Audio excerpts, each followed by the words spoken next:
Are you looking to take more control of your data and privacy while using OneDrive?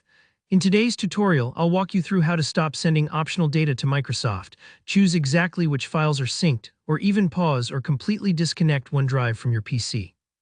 By the end of this video, you'll know exactly how to strengthen your privacy, reduce distractions from unnecessary syncing, and really make OneDrive work for you, not the other way around. Let's get started and dive right in. First up, let's talk about stopping the sharing of optional diagnostic data from your Office apps like Word or Excel. This data helps Microsoft improve its apps, but if you'd rather keep more of your information private, you can turn it off. Open any Office application, say Word or Excel, and head to the File menu at the very top. Then choose Options. It's right down near the bottom of the menu. In this dialog box, you'll see a section called Trust Center. Click on that, then hit the button that says Trust Center Settings. You're looking for Privacy Options, a section where Microsoft collects feedback and diagnostic info to make Office better, but you're in control here. Click the Diagnostic Data Viewer button. Here, you'll be able to see what data Microsoft is sending, and right at the top, you should see an option to disable data viewing on your machine. Go ahead and turn that off. Why does this matter? Well, while sending data is usually harmless, disabling these options means one less channel where your usage patterns are shared. If you care about minimizing what you send to the cloud, this is a smart, proactive move.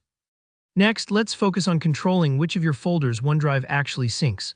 Maybe you don't need every picture, video, or document in your OneDrive, just the most essential stuff.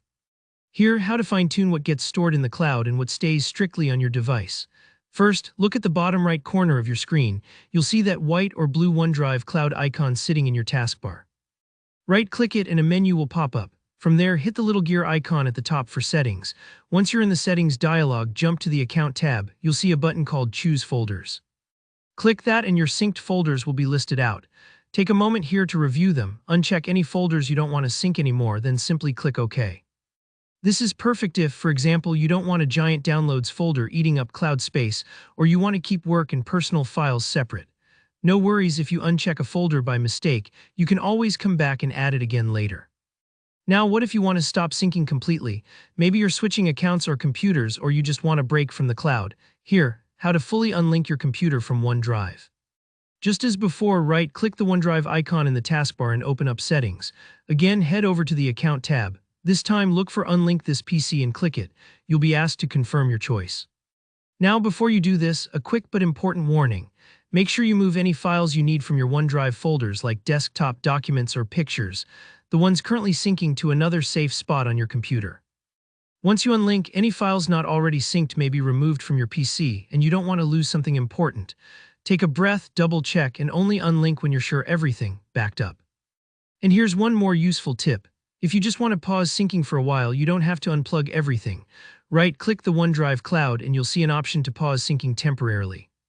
This is handy if you're on a metered connection, need to free up bandwidth, or just want to stop activity for now without changing any of your folder selections. So now you're in full control of your OneDrive privacy and syncing. Take a moment to leave a like if you found this tutorial useful, and let me know in the comments if you have any questions or want to share how you're using OneDrive. Don't forget to subscribe for more step-by-step guides like this one. Your privacy and productivity are just getting started. Thanks for watching, and I'll see you in the next tutorial.